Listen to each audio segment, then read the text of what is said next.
having me out. Beautiful campus you have here in Olds, it's lovely.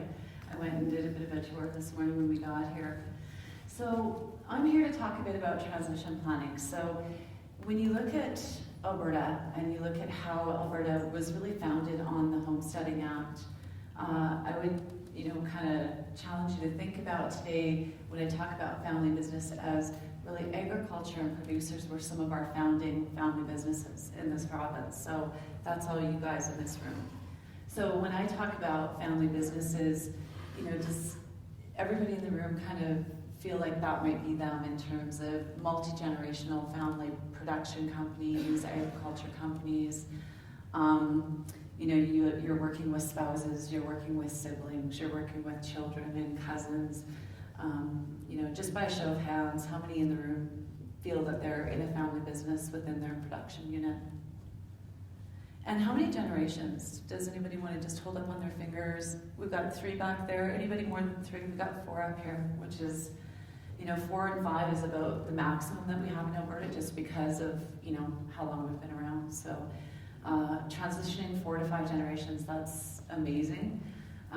Especially we have a saying in the field of family business, shirt sleeves to shirt sleeves in 3 generations.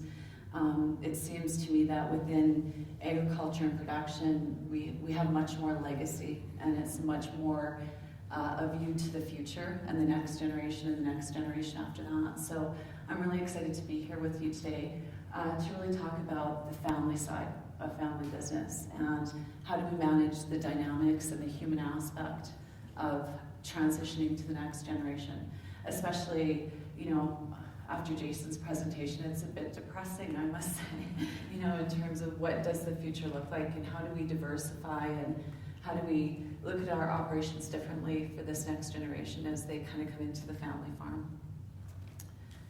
So this is me. In addition to what Bruce said, I'm also born into a 3rd generation family business. My husband and I have owned and managed several oil field consulting servicing companies. I've run a large project and event management company, so I come very well rooted in family business myself. We sold, I'd love to say that we were really smart and we knew what was going to happen, but about 3 years we sold out of our oil field servicing company, which was really fortunate. And now my husband has bees. He's a bee hobby farmer.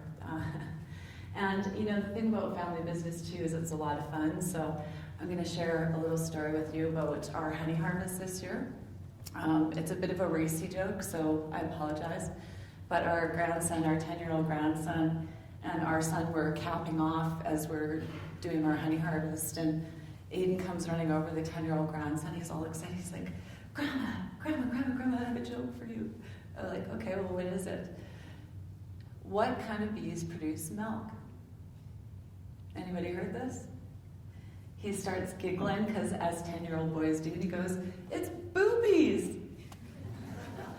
So I thought I'd get a bigger laugh out of that. It's really quite clever. Anyway, but that's what happens in multi-generational family businesses. We get to have a lot of fun, and uncles get to guide the next generation, whether that may be good or bad. So, all right. So when we talk about a business family versus a family business, what we really want to think about is the family aspect, the human side of everything that we do within our operations. And as businesses transition generation to generation, they go into the next one and the next one and the next one. A lot of times what happens is they start diversifying and they get very complicated and complex. So it becomes much more difficult to think about all the different aspects that need to be transitioned. In this room, when you look at production, you guys are running really complicated operations worth millions of dollars. I mean, your assets are worth millions of dollars. So how do you think about successfully transitioning all of those pieces down to the next generation? And how do you do that effectively when you've got several children involved or several cousins and potentially involved in the future operation? So a lot of times what you do see is businesses start rolling into not just family businesses, but family enterprises, where you could have your operating company that's the operations of your ranches or your farms. You could have financial assets that you've invested. You have your inventory, obviously. There could be real estate involved. Well, in your case, massive real estate, which could be in, holdcos way over here. There's so many different moving parts to this that we really want to talk about a strategy or a systems approach to managing all those pieces. So does this kind of make sense to everybody? Resonates with kind of your situations? Okay. Interestingly enough, 89.4% of family businesses or family operations actually do have more than one operation. And it's interesting, the succession and transition planning I've been doing around Alberta, especially when I look at agriculture, a lot of times there's other companies running off a lot of the family farms or the family properties. In the north, there's a lot of servicing companies running, a lot of different ways of supplementing the farm income, so there's other operations. So it's really interesting to know that it's that high of a percentage, and it's quite common in your industry. 3.4 is the mean number of firms owned by family enterprises in Canada right now. So let's talk a bit about family business. Why is it so important? Why did the University of Alberta think it was so important to dedicate an entire institute to the study of the field of family business? Well, this is why. 1.3 trillion annual in sales in Canada comes from family businesses. 80% of businesses worldwide are family owned. 80% of businesses worldwide are family owned. 35% are Fortune 500 companies. So in Canada, those are your large family businesses like Richardson's and Mannix's here in Alberta.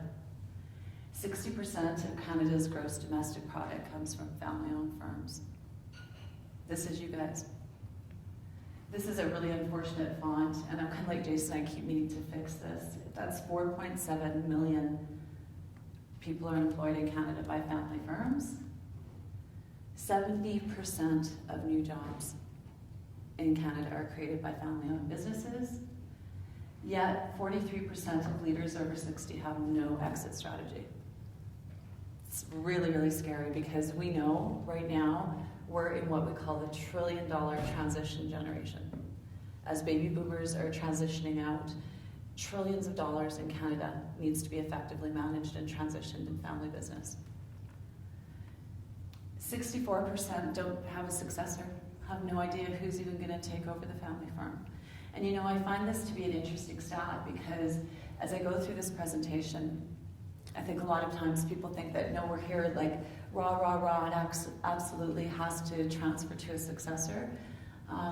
We challenge that and saying, you know what, you can pass the business, the shares of the business, the family can still own the company, but there could be an opportunity for a key non-family employee or leader to come in if that's the best option for the business. So that's just something to think about as well, not necessarily in this industry, but generally for family businesses. And 70% have no successor. So what do you do? Again, is it a legacy thing where you want to keep the legacy of the family business moving forward? How do you manage that then in a generation where only 30% actually have someone who can take it over? So is this kind of eye-opening? Is anybody here kind of shocked by some of these stats? Or did you already kind of figure that out? Okay, and the other thing too, ask questions at any time. This is a really kind of open environment. We like questions, so we all learn from questions, so please feel free if you have any questions about any of the stuff up here. Okay, moving on. We know that family firms are really strong. Obviously, 80% of businesses are family-owned businesses. Why are they so strong? Why are we so strong as family-owned companies? It's all about values. Fundamentally, I was just presenting in Calgary at the Canadian Association of Family Enterprise Conference, and I sat through a one-day session where every single speaker was talking to the values. And especially in this industry where you guys are, your values and your stewardship and the importance of the value of the land and the things that you do on the land, values are so strong and so important to be passed along. But that's why it makes us so much stronger. And there's a stronger commitment from family businesses. There's a really high level of loyalty. We're family. We're very loyal to each other. Stability and patient capital. So you guys are well aware of this. Instead of reaping the rewards of our businesses or our operations, a lot of times we're reinvesting. We're upgrading infrastructure. We're making the herd larger. And all of that is with an idea to the future of, making sure that this is going to be a profitable, sustainable company. Decreased costs. Now, this can be good and bad, because a lot of times what happens is those decreased costs come at reduced wages. People are taking less money out of the company than they probably should be, or what market value would be. But it is a way for us to continually, patiently invest into the businesses. And we're familiar with each other. We know how each other works. We've grown up doing the same chores together since we probably could walk. So really know how we work together. Now, the term familiarity breeds contempt. That's sometimes true too, because we know what buttons to push.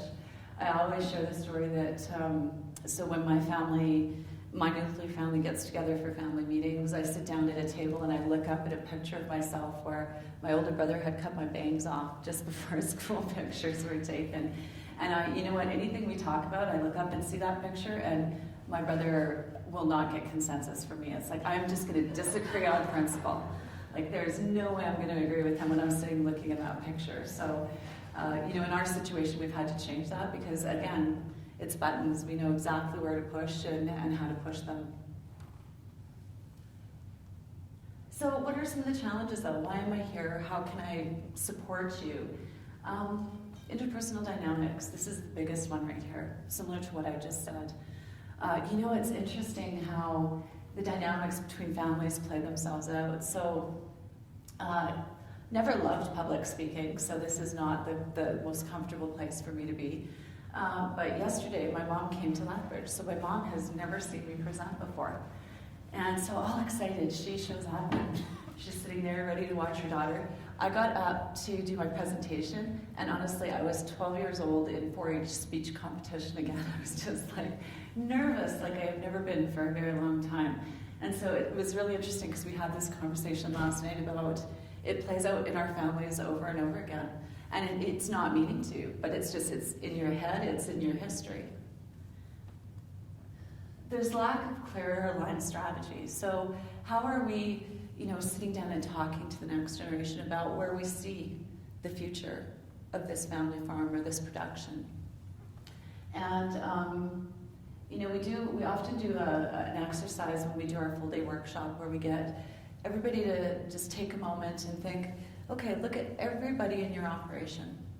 Now think 5 years from now, where are they going to be? 10 years from now, where are they going to be? Where are you going to be? 15 years. And how is that going to play out in terms of the future or the legacy? And how does that play out in the transition process?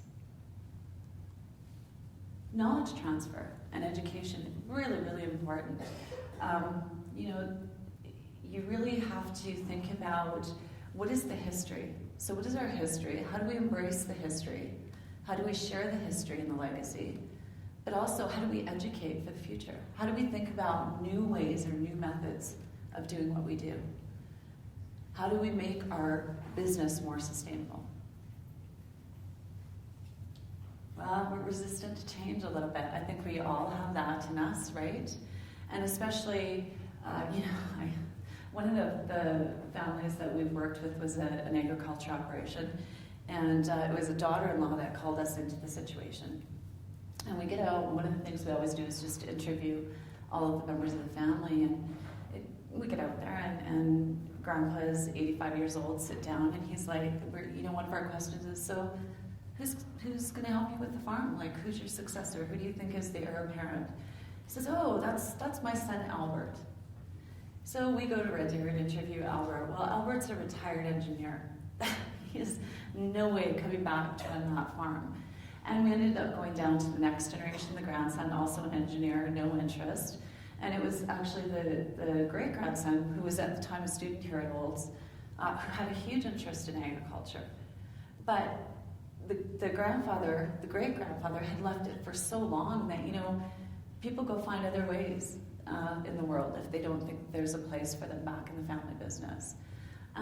So really thinking about, are we ready to step out? If we're in that founding generation, are we resisting that change, or are we really embracing it and thinking about what's next? What's next for our legacy, for our family business? Generational differences. So can you imagine in that situation where there's going to be a great-grandfather and a great-grandson working together, the generational differences that they're going to come across? Especially when, the grandfather had never even used a computer.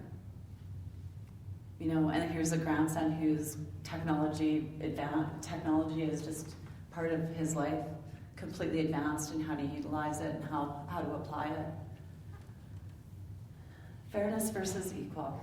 We talk about this all the time because, as parents of children, it's always, we want it to be equal, everybody gets an equal share, but that's not necessarily fair. I mean, if you have 4 or 5 kids and only one of them is in the operation, helping grow the business, sustaining the business, how do you manage the transfer of the assets to that child without, compromising the business? Because it's a large transfer when you talk about the land involved. And then how do you compensate the other 4 for that? That's a huge question. What mechanisms can we put in place so that those other 4 siblings don't come back at some point and say, hey, here's my hand, I want my piece of it? Because that could potentially cripple the operation. So really thinking about estate planning from a real fairness perspective. It doesn't necessarily have to be equal, and it can't necessarily be equal in all cases. Family conflicts. There again, me and my older brother, we can push buttons on each other so easy. But what happens is with families is it's the unspoken conversations. It's the ones where we're internalizing it, what's going on, and we're not actually communicating about it, that creates the biggest family conflicts, in my experience. Lack of communication. So how do we provide a forum, a neutral forum, where our family feels really comfortable and confident sitting down and talking to each other in an open manner, where I can say something very honest that won't impact the other person negatively and can be received as just an honest comment or honest feedback. Limited capital. So this is kind of an issue, cash poor. We hear about it all the time in family businesses. We're cash poor, we have tons of assets. So how do we manage that when we know, transition to the next generation potentially means more than one family? So how are we going to sustain 2 families potentially as siblings? Or how are we going to sustain a group of cousins? How are we growing this business so that we can reap more out of it to support more family members through the transition planning?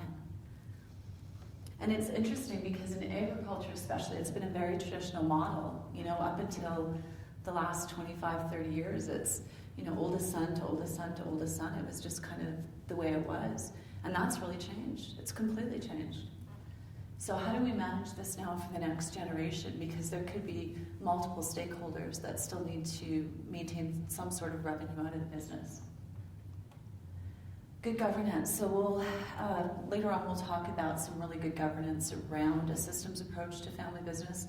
But a lot of times within family business, the governance is right here in the founder's head. It's how the operation is run, it's knowing the history, it's knowing the markets.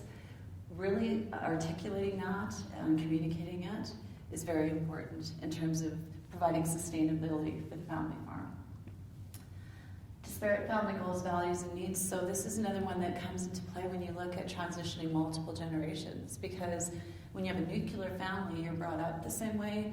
A lot of times you have very similar values because they're grounded in the same place.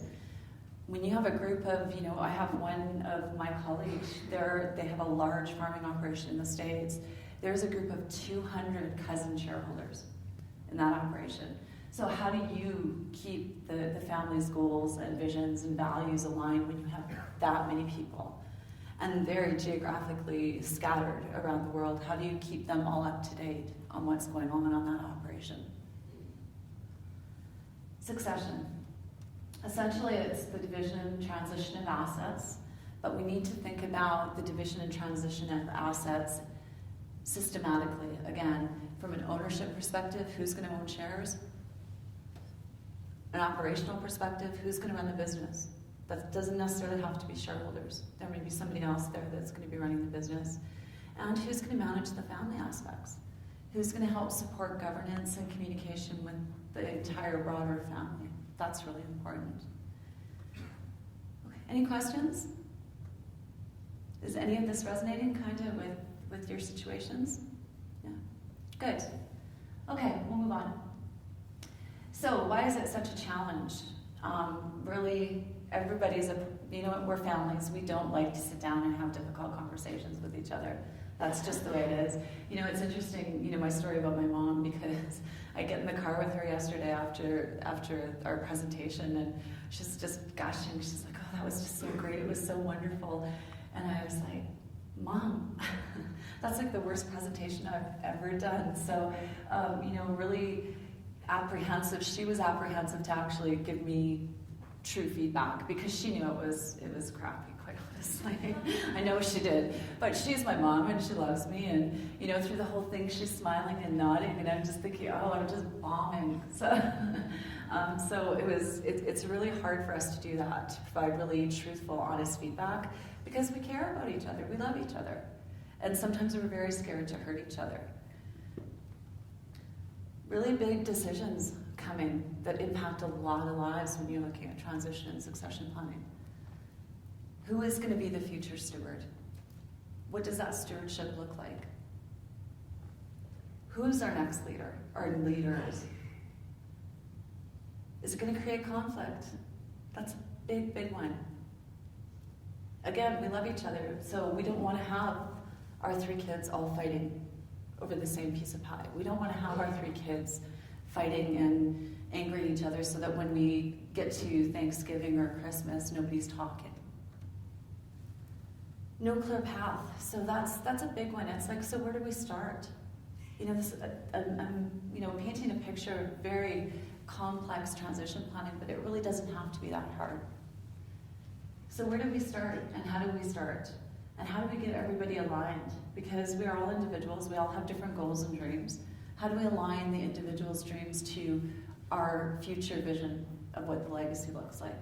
It's so very important. And don't know who to ask for help. Where do we get help going through this entire process? Who can walk us down the path? And it's downright scary, because once you open that can of worms, you can't shove them back in. So how do we manage all of that? Is this kind of resonating with everyone in the room in terms of what's going on in your situations? Good. Again, questions anytime. I love interacting. Okay, so when we talk about succession planning, there are some really concrete things that we talk about. On the technical side, it's the estate planning, it's the tax planning, it's the strategic plan, investment planning, financial planning, all of those things that are very what we call technically focused. You have great advisors out there. You all have great accountants and lawyers and bankers and financial advisors that are supporting you through that technical side. Where we really want to focus today is on the relational side. We really, really want to talk about the family piece of family business and why it's so important to give it just as much weight as we do to the technical planning side of things. So what are some of the transformational or relational issues that we need to talk about? So we talked a bit about, leadership development. How are we planning for leadership in the next generation? And how is that being communicated? What kind of education is going to be required? Do you need to go get experience somewhere else before you can come back and work in the operation? And what positive impact would that have on the operation to get some external experience to bring back? How are we planning for the family? So how are we planning for, the transition of wealth and assets for the betterment of the family? How are we planning for relationships? How are we planning around all of the relationships that are going on? Because again, when you go back to what I said about that exercise, you think 5 years from now, boy, my kids are probably all going to be married at that point, or they're going to be having significant others. How do we plan to onboard those new people into our environment, into our operation? Where do we pull them in and how do we pull them in is really important. Conflict management, again, like I said, we're families. It's going to be there, so how are we going to manage it? What kind of governance are we going to put in place to support really good communication so we can avoid as much conflict as possible? And there's a lot of other considerations. When you think about the transformational or the human side, okay, so if we're transitioning, what's the senior generation going to do? Because, entrepreneurs, and especially people in your industry, you guys work hard. So it's not really a good expectation that you're going to lounge on a lazy boy for the next 20 years doing nothing. So what do you really want to do? There's so many considerations around that piece of it. How do we successfully support the next generation and still stay active and involved? So again, really today we'll focus here. We'll talk about how to manage some of the relational side of things. I'm not going to focus a lot on here, other than to say one of the things technically that scares me the most, that happens a lot, is we'll go into situations, multi-million-dollar businesses, where I'll say, okay, when did you last have your wills updated? And it's been a long time, or there are no wills in place. So that's a huge, huge challenge, because if something were to happen, things will happen one way or another, whether you plan or not plan for them, and leaving the, for lack of a better term, the mess behind is not a good way to go. So just think about your own situations, your own families, in terms of who's involved, who has shares, and have they made the proper arrangements in terms of having wills in place, so that what happens is really unfortunate situations arise when wills aren't in place. There's we had a situation, I'll just share another little case story. This wasn't in agriculture, it was a large family firm though, that there was a first marriage, there were 3 kids. The 3 kids were actually all operationally involved in the business, running it. Divorce, and dad gets remarried to a much younger woman. About, I want to say it was not even a year, but it was maybe about 18 months into the relationship. They were both killed together, and the wills hadn't been changed. So what happened in that situation, and I'm not a lawyer, I'm just going to share this example, but it was deemed disposition. So the assets of the business transferred from dad to the wife on death. And so her family ended up with his family's company. That's how unfortunate situations can be if there's no planning in place. The other thing I always say too is make sure your family knows where everything is. So another thing that we see quite often is, we had a widow, recently widowed, come in, and she didn't even know who their accountant was. So when you're in a hugely grief-stricken situation where you're dealing with a death of a close loved one, and you have no idea how to manage that, you don't know where any of the documents are, you don't even know who the advisors are, it's very difficult. So from a family perspective around the technical side, just really think about your planning and how lack of planning has a huge impact on your family as well. Okay, so this is the ideal succession plan, right? It's a linear process. We're going to start at A and we're going to work our way to the end. When we get down here, we're going to be complete, and we're all good, and everything is wonderful. That's not the way it is. This is what succession planning looks like. This is a true depiction. Because again, we're humans, our life cycles are changing, the life cycle of the business is changing where it's at, and we need to think about all of the dynamics. And it just keeps going. It's not like this ever stops. It goes off the page and comes back around, because you're constantly thinking about it not linearly, but in a way that encompasses all the changes in dynamics within the family. All these things that we need to think about, prenups. That's kind of a new word probably for this industry, but again, you guys are running complex operations worth millions of dollars. So how are we protecting that for future generations? Because the reality is, divorce rate is high. So what if you do have somebody come in to that system that could potentially have a huge negative impact on the operation, simply by a divorce or a separation? I'll just share with you around prenups. The thing about prenups is if they're standard and accepted, it's not a big deal.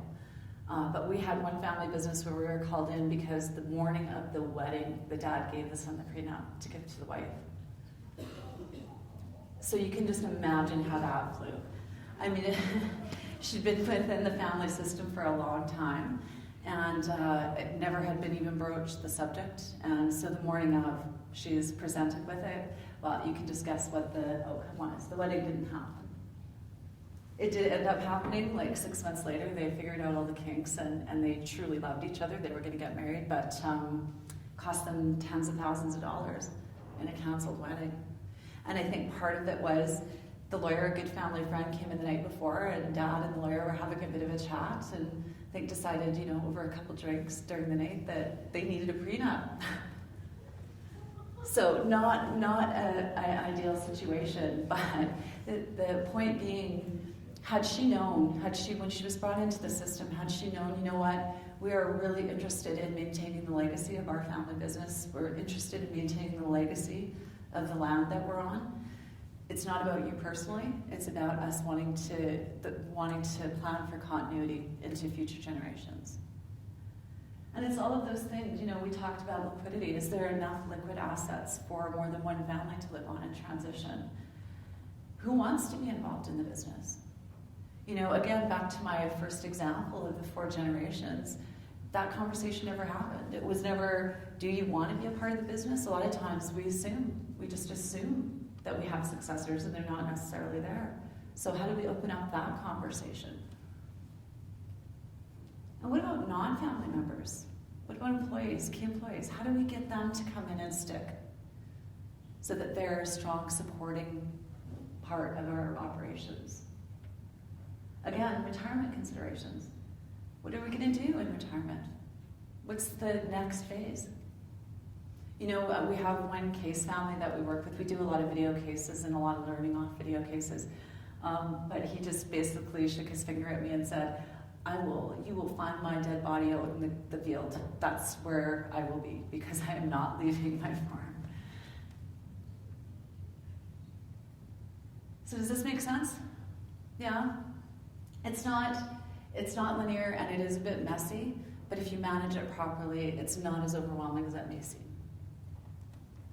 Okay, so we're going to talk a little bit now about some of the key takeaways that I'd like you to leave here with, just in terms of your own process, and some, in an hour it's really hard for me to get really in depth into all of this. So we are coming back in January actually to do the full day workshop around transition planning. But I do want you to take some key things away in terms of some governance, some mechanisms you can put in place that will maybe help you down the path or start the conversation. So really, there's not a lot of research in the field of family business. It's a really, really new area of study. The very first research is actually post-World War. And I have to talk about some of this stuff because I am from a university, so everything we do is kind of based in the research. But original research said, you know what? It's either a family issue or it's a business issue. Not true. We knew that there was competing values in these two. So you guys, how often do you have business-related conversations at the dinner table? Or over coffee? I mean, they happen naturally. Because we're family members, we're running into each other wherever it may be throughout our day, and we want to talk about stuff. The reality is that family business, it's inherently a paradox, because the family values and the business values that need to be in place in order to create successful operations are very disparate, very, very different. Families are private, we're emotional, we don't want people knowing what's going on, we're very accepting of each other.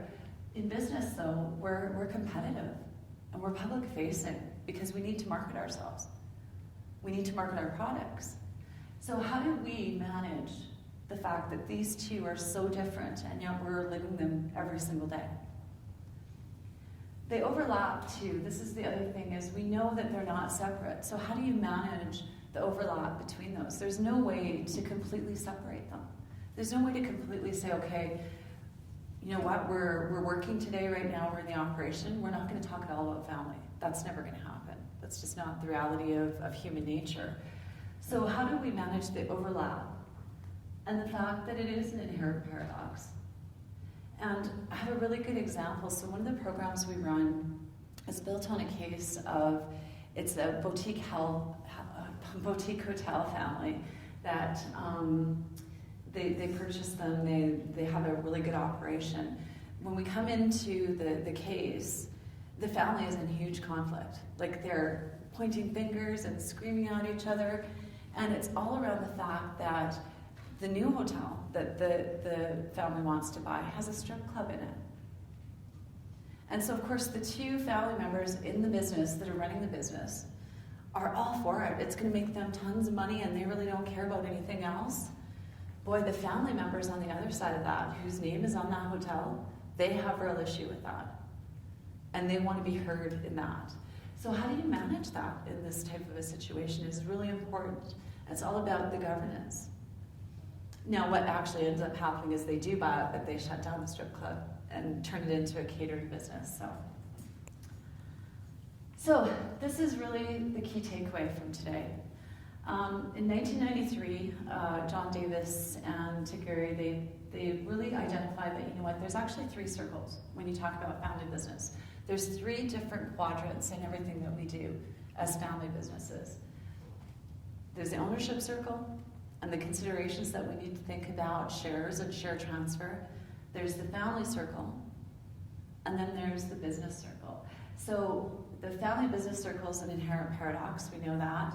But what they also identified is that that ownership circle is a completely separate group of issues as well. And in our current world, you know, there's investors in our companies. Where do they fit into the system if they're not family and they don't help run the business? So this now, like I said, over 30 years has been kind of our standard, and everything that we do revolves around a systems approach based on this model. And what we know, there are 2 things we know about this model. Number 1, conflict is inevitable. We're families. Every single family is going to have conflict. There's no way to avoid it. There's just ways to mitigate it, to put governance in place to mitigate it. The second thing we know is that where you are in this model directly impacts your view of it. So there's 7 quadrants here. Number 1 being a family member, so that extended family. This is just a family member, not somebody in the business and not somebody who owns shares. Number 2 is that external ownership group, so somebody who's investing. Number 3, people who are just working in your business, so your key employees that are in your business. They're not family, they're not owners. Number 4 is a family member who owns shares but doesn't work in the business. Number 5 is an owner who works in the business but is not family. So this would be like employee shareholder type of individuals. Number 6 is a family member who works in the business but doesn't own shares. And number 7, right in the middle, that's the sweet spot. That's the founders, the owners who are working in the operations, own all of the shares or own some of the shares, and are leading their families. And it was interesting, yesterday I had the comment about, yeah, that number 7's got pressure from all sides, which is true, because they are the ones holding all this up. So just take 1 second, where we don't have a lot of time, but anybody in the audience want to share where they think they are and why? Rick, are you going to shout from the back that you're number 4? I'm a number 4. And I'm a number 4 is because our family farm, my sister's farming with her husband, and they rent the land from us, so I'm an owner in that family. And my sister's number 7, so Yeah, she's in the middle. She's younger than me, I have to be nice to her. But her red chest doesn't bounce. It's all good in that situation, hey? Anyone else want to share where they think they are? There's a few sevens here. Yeah. I heard 7 over here. I'm not sure who colored it out, but 7. You're a 7. And so can you see where if you have a family member over here who doesn't fully understand the responsibilities of ownership or doesn't fully understand the day-to-day business or stress of the operation, how they would have a completely different view on what's going on in transition and succession planning? Yeah. And at the same time, I did that yesterday once too. At the same time, how do we encourage these people to become more involved, to learn more, to understand more, so that potentially if they are the future leaders, they know about the operations. They know what it means to be a shareholder. Because this whole piece is completely separate too in terms of, okay, who will own it? Who is going to get shares of the company at the end of the day? And how do we put governance around that? And how do we communicate that to the next generation? You know, the Sobeys family is an interesting example because huge Canadian family business. The only people that will ever own shares of the Sobeys legacy are direct blood lineage. No spouses will ever own shares of that company. So in that situation, how do you manage the family piece when you're bringing in spouses and those spouses are the parents of the next generation of owners? Those are all things you need to think about managing. Any questions on this? Because this really is the key takeaway here today, to start thinking about when you go back, just look at your business as a business. Pull out ownership, pull out the family for a minute, and just think about the operation. And what is best in terms of leadership and succession for the operation. Okay. So succession planning, again, we kind of talked about all this stuff. It's an ongoing process.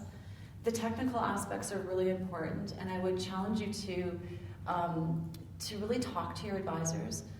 Find out if they understand the dynamics going on in your family. Are your advisors really interested? Are they there just giving you plans and taking your money, or are they really trying to find out what's going on? Really trying to understand, okay, well, who is coming up? And what is their process for meeting those individuals? You know, how are you introducing the next generation to your bankers? Because those are important relationships. How are we transferring knowledge? How are we going to transition the assets? And again, always considering the 3 circles. Because there's all different assets that will need to transition. And integrate your advisory professionals. Again, like I just said, make sure that you're having the conversations with them and that you're introducing them to the potential leaders of your legacy in the future. It's dependent on good governance and communication and decision making. That's really, at the end of the day, I can't say enough. We have one slide in a full day session where all it says is communicate, communicate, communicate. And we leave it up for like a half hour while we do an interactive activity, because it's really important. It's about talking. It's difficult. We're families. Like I said, it's really hard to have some of those conversations. But once you start doing that in a really neutral and respectful environment, you'll be amazed at what happens. So quickly, governance. John Davis, he's kind of a grandfather in the field of family business. He's a very internationally respected professor at Harvard. He really says if family businesses apply 2 governance mechanisms, just 2, set up a family meeting, a formal family meeting with an agenda, actually sit down and go through some of the difficult conversations, and if they set up an advisory board. So not a board of directors, not a big fiduciary board, and not a lot of work and responsibility, but a group of individuals who can support that family through transition, whether it be to provide ideas around opportunities and challenges, whether it be to provide unbiased input on who should be the next leader. Because again, it's really tough to choose between our kids. So who is the best leader? Having people who can take a step back and give you some fresh eyes on the system is really important. And so he basically said, if you apply those 2 pieces of governance effectively, you will be successful and you will start being able to transition wealth multi-generationally, looking at legacy and continuity. The other one, of course, is the ownership circle in there. There you really need to have those conversations with just the owners around what does our unanimous shareholders agreement look like? And again, those conversations about who can own shares of our company. Have we talked about that? Do we want to set parameters around that? You know, what if something happened? What if something tragic happened and, you know, our daughter shares transferred to her husband and all of a sudden, you know, thinking through the scenarios of, so all of a sudden we're shareholders with our son-in-law. Is that something we want to have happen? Really thinking through how you can apply the mechanisms to those. And again, it's about communication through the system too. So when the family sits down and starts having a conversation around code of conduct and what our values are, that needs to transition to the business. The business needs, the people operating the business need to be really clear and understanding of, again, back to my hotel example, what are our values? Because decisions need to be made based on the values of the family and the input of the family. And same with the ownership group.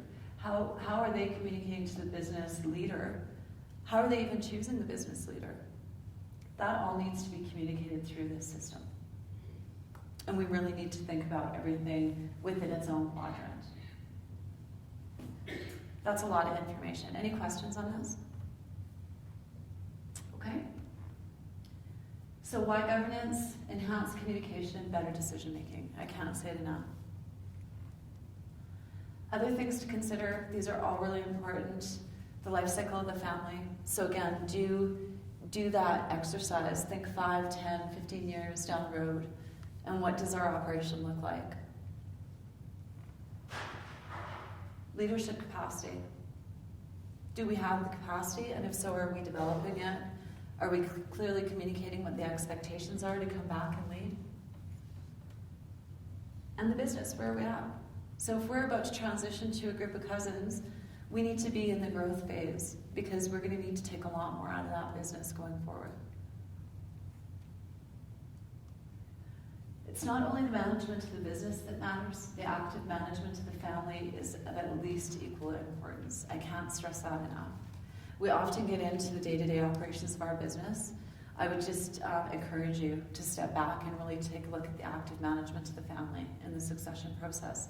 And this is a quote from an advisory board member who was advising a family business that had over 600 shareholders. So he really understood the value of needing to manage the family piece of transition and succession planning. Okay, really important, university-based, so we really, really believe that the families that learn together stay together. We see this happen over and over again. So get out and get educated, learn a little bit more.